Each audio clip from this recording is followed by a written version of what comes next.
Hey, welcome to the Elle Russ Show, where we explore ways to get healthy, wealthy, and wise. With a combination of guest interviews and solo episodes, I hope you will be inspired and motivated to become the best of whatever you are.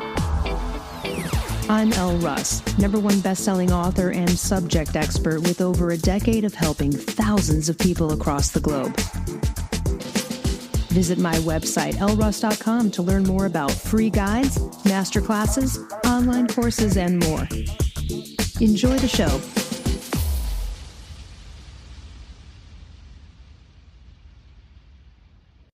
Hello. So today I want to share some profound lessons that were derived from a really simple yet powerful line. I'm kind of laughing. It's from sort of a murder mystery television show. I was watching True Detective, Night Country with Jodie Foster. And there's no spoiler alerts in here. You can still watch it. But in the midst of an investigation, a detective said there was a woman that had been murdered. And the detective said, the question isn't who killed her.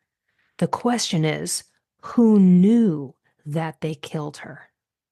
So that one kind of killed me. I had to pause it and rewind it. The question isn't who killed her. The question is who knew that they killed her. Again, they were looking outside the box to look. It's like, yes, we can go and find who killed this person, but also who knew about it. Was there someone who knew about it? And the character of Jodie Foster in the show is constantly being like, ask another question. You're not asking the right question. Like, keep going, keep going. She keeps digging. And it's kind of fun. And while the statement is sort of entwined in the narrative of a crime drama, for Christ's sakes, that wasn't real life, but it sort of holds a mirror to this fundamental aspect of our life, which is the art of asking the right questions. Because even though that was a murder mystery, life is also like that, right? It's not necessarily a murder mystery, but hopefully not for you. But it's filled with puzzles, challenges, and even hidden truths, right? So we often find ourselves stuck in these loops. We're asking the same superficial questions that lead to dead ends. We keep asking, like, why am I unhappy? Why am I so unhappy? Why am I so depressed? Instead of saying or asking, what actions and choices might have led me here? Or what is it about that I'm unhappy about? Is it my health?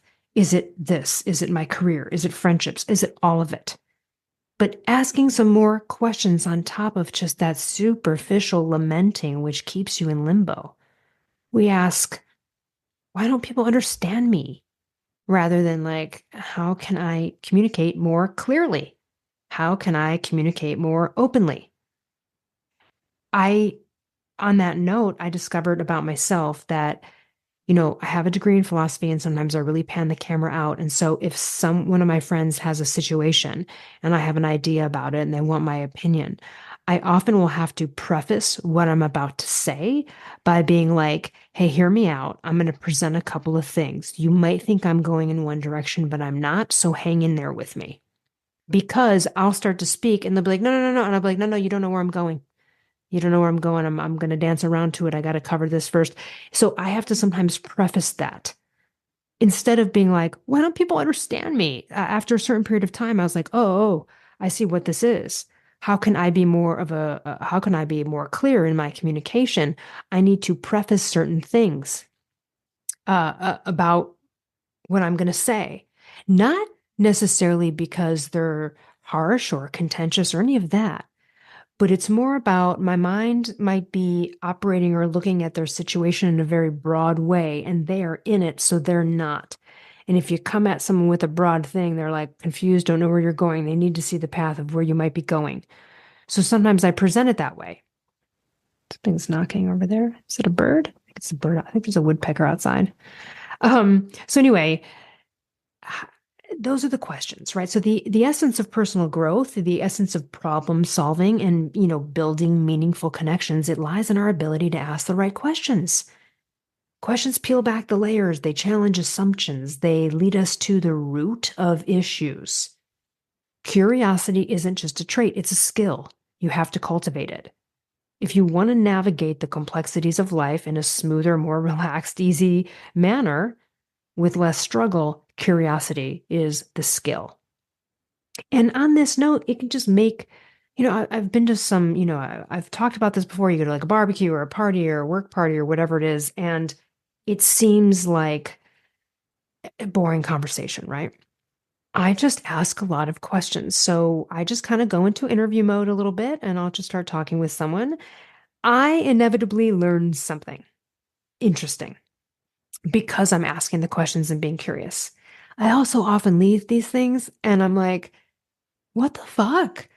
Are people just don't care? Are they just exhausted mentally? Is no one curious about anything?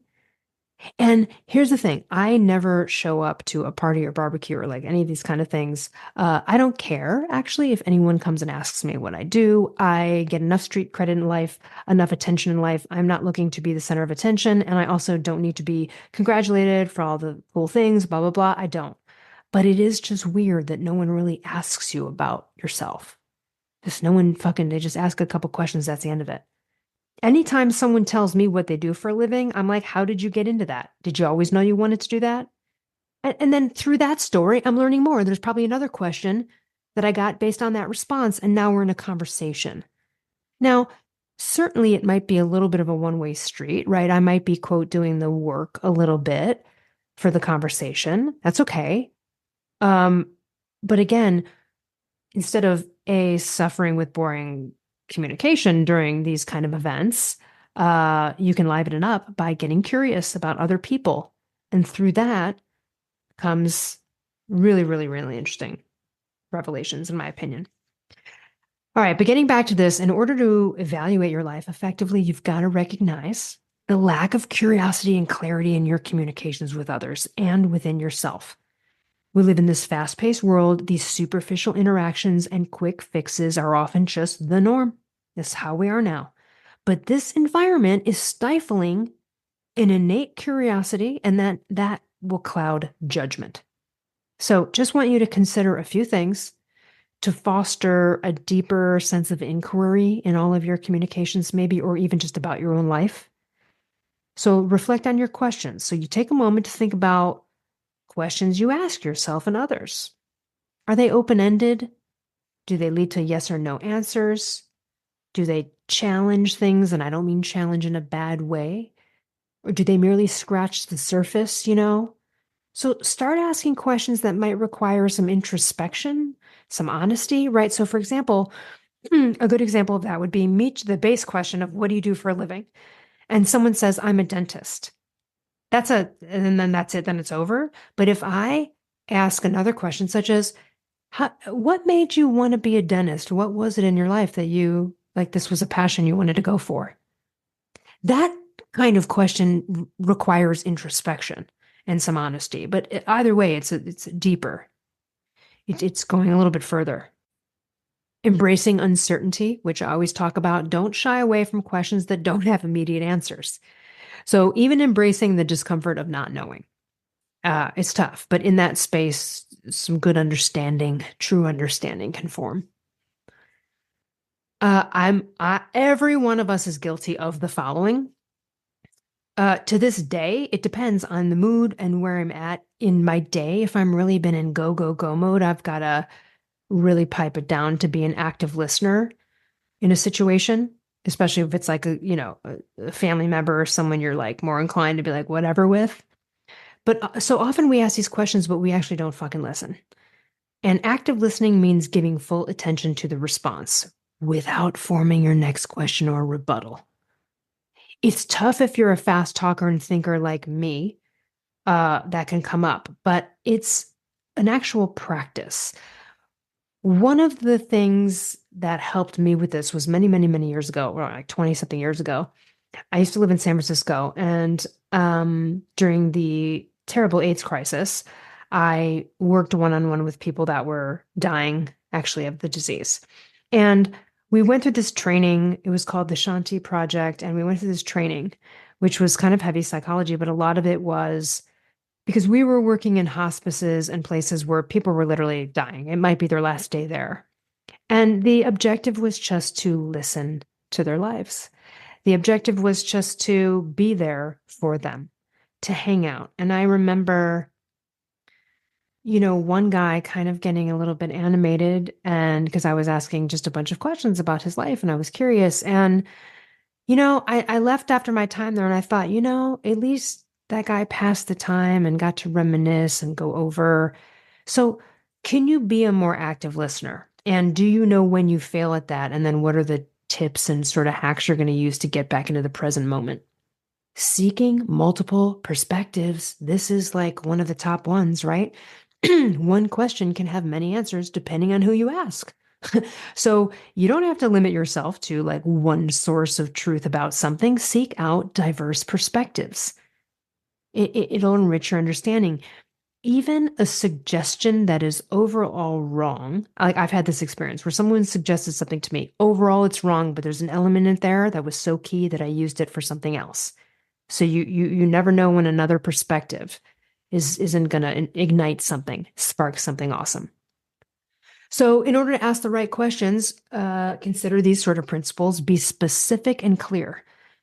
Vague questions lead to vague answers. Be specific about what you're asking. So, instead of how can I be better, ask what are the three skills that I need to improve to advance my career, right? If it's a career thing. Be open minded. So, approach every question with an open mind. Be willing to hear answers that challenge your beliefs because growth does happen when we're out of our comfort zones. It may be uncomfortable. It's better prioritize depth over breadth, right? It's better to explore a few questions deeply than maybe to skim over many. So deep dive into a topic or a problem and uncover its roots, its implications. Get in there. That is a wonderful intellectual exercise. Use follow-up questions. Don't stop at the first answer.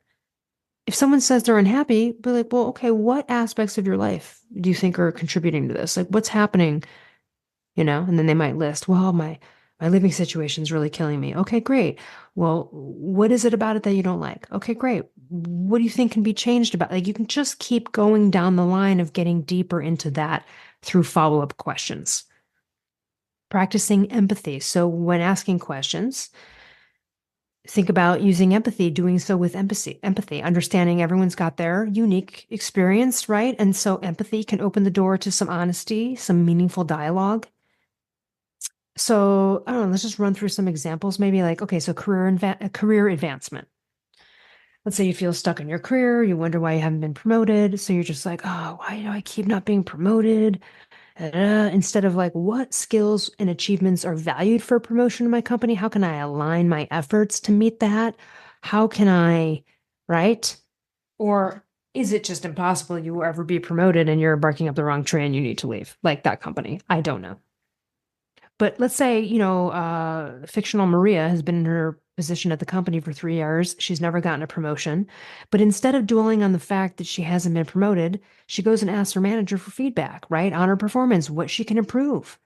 Maybe they're like, hey, your technical skills are strong, but you need to develop your leadership abilities and take on more project management roles. And so now Maria's got some clarity.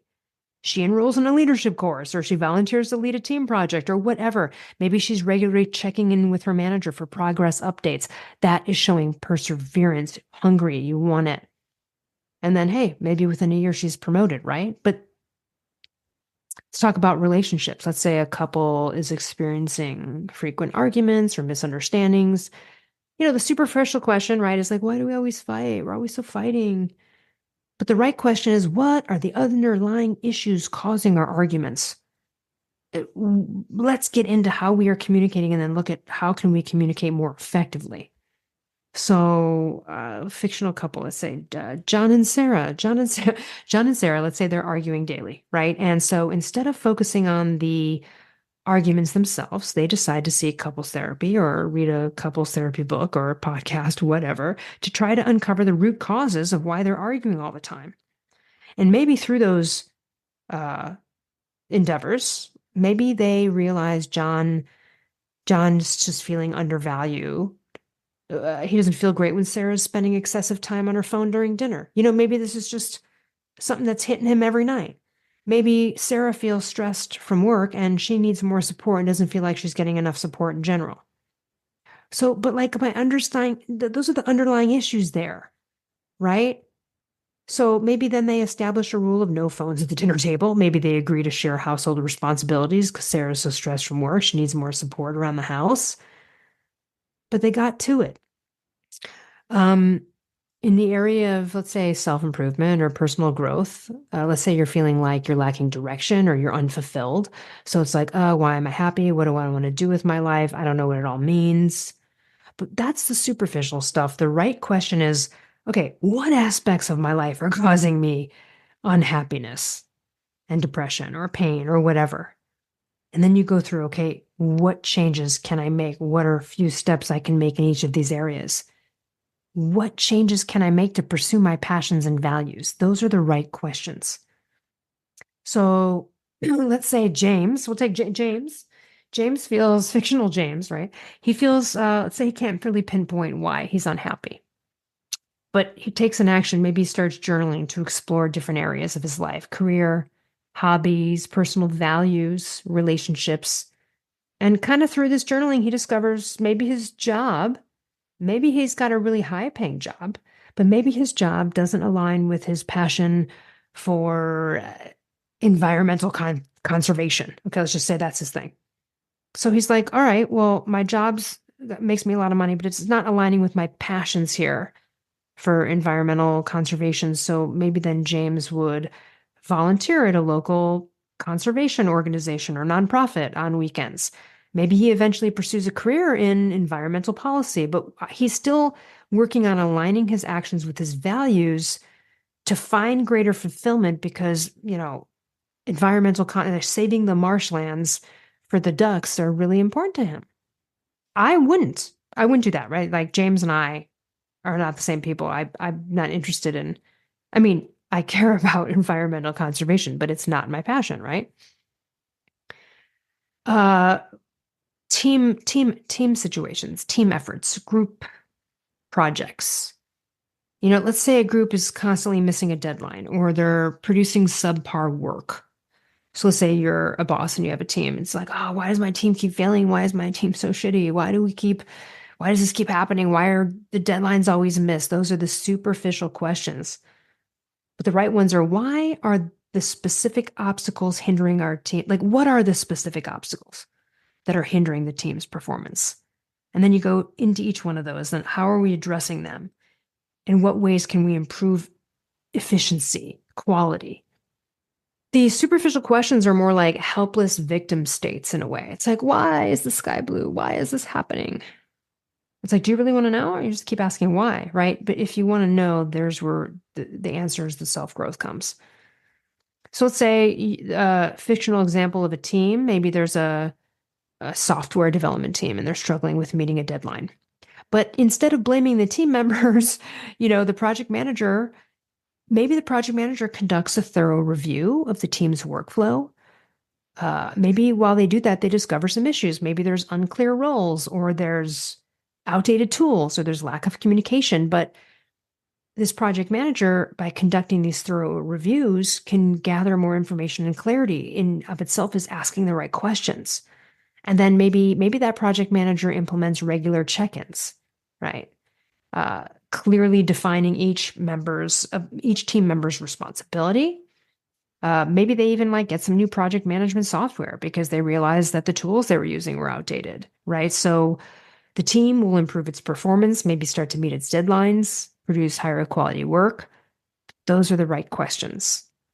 Yeah, and I guess I'll just go into parenting for a second, because like, why is my child misbehaving or why are they performing badly in school all of a sudden? And that's the superficial. The right one is, what factors are influencing my child's behavior and academic, like how can I support them effectively? So let's just say fictional Lisa notices that her son is acting out at home, her son Timmy. Her son Timmy is acting out at home, and let's say he's struggling with schoolwork. So instead of like punishing him or lambasting him on it, maybe Lisa goes ahead and meets with Timmy's teachers and a school counselor to just get a little bit, understand the situation. Maybe the teachers and the school counselor identify that Timmy's being bullied at school and is having difficulty with reading. And so, hey, maybe Mom Lisa is like, okay, let's get a tutor, or let's work on his reading skills, or let's work with the school to address the bullying issue. But it's targeted support. So, with that kind of targeted support from specific questions, from curiosity and digging, little Timmy's behavior is probably going to improve and he's probably going to start performing better. So these sort of, real life but like fake scenarios, these examples hopefully illustrate the power of asking the right questions, how it leads to meaningful solutions.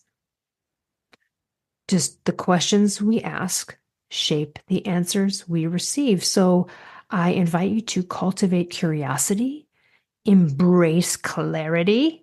Gaining clarity is so important. And start to own in on your question asking skills and abilities. Try to unlock some deeper understanding. So, looking beyond the surface, seeking deeper truths, well, you'll not only enrich your life, but you're going to foster then a culture of curiosity and growth in those around you. All right. Hope you enjoyed today's show. I will see you next week. Hey, thanks for listening. If you enjoyed this show, I would so appreciate you leaving a review on Apple or Spotify or wherever you get your podcasts. And to learn more about partner discounts on amazing products, visit elleruss.com/discounts.